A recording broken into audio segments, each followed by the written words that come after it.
Bonjour, lors de votre cycle de gymnastique, des ateliers vous seront proposés pour vous aider à progresser. Cette vidéo vous présentera l'organisation d'une séance en atelier et les fiches d'aide qui seront à votre disposition. Pour mettre en place un atelier, le professeur nous indiquera de quel matériel nous aurons besoin.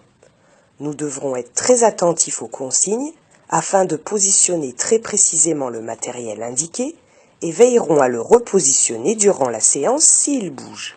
Je ne dois pas commencer à utiliser le matériel ni effectuer les éléments sans autorisation et sans s'être échauffé préalablement.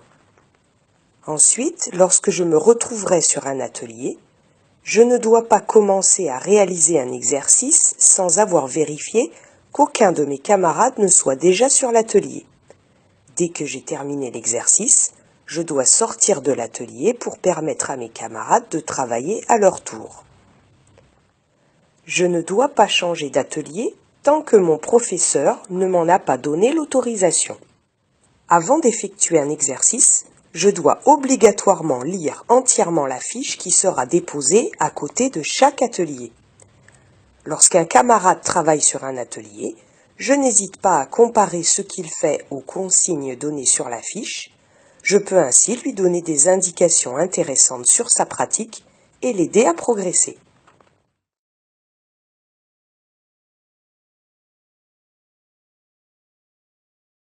Alors, voyons ensemble comment se présentent ces fiches. Chacun des 6 éléments de liaison sera travaillé. Les roulades avant et arrière, la TR, la roue, la chandelle et la planche. Le titre en rouge m'indiquera de quel élément il s'agit. En jaune, je pourrai savoir à quel niveau il correspond. Attention, je dois commencer d'abord par le niveau 1 avant de travailler sur le niveau 2, puis le niveau 3 et 4. Le dessin est un élément important de la fiche. Il me permet de visualiser l'ensemble de l'exercice à effectuer. Juste au-dessus du dessin, une petite phrase courte m'indique le résumé de l'exercice. Avant de réaliser un exercice, je dois obligatoirement lire le petit tableau en dessous du dessin.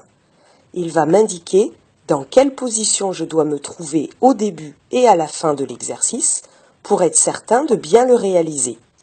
Ensuite, des indications me sont données pour savoir si l'élément est réussi et s'il est correctement réalisé. Je dois les lire et les mémoriser avant de commencer. Pour progresser, je dois répéter l'exercice autant que possible et je dois relire de temps en temps la fiche pour être certain de ne rien avoir oublié. Pour être sûr d'effectuer correctement un exercice, je peux demander à un camarade de mon atelier ou au professeur de me regarder lorsque je passe et ainsi de comparer ce que j'ai fait avec les indications de la fiche. Grâce aux critiques formulées par mes observateurs, je pourrai savoir ce qu'il faut que je change dans ma pratique avant de passer au niveau suivant. Voilà, cette vidéo explicative est terminée et il ne me reste plus qu'à vous donner rendez-vous à votre prochain cours.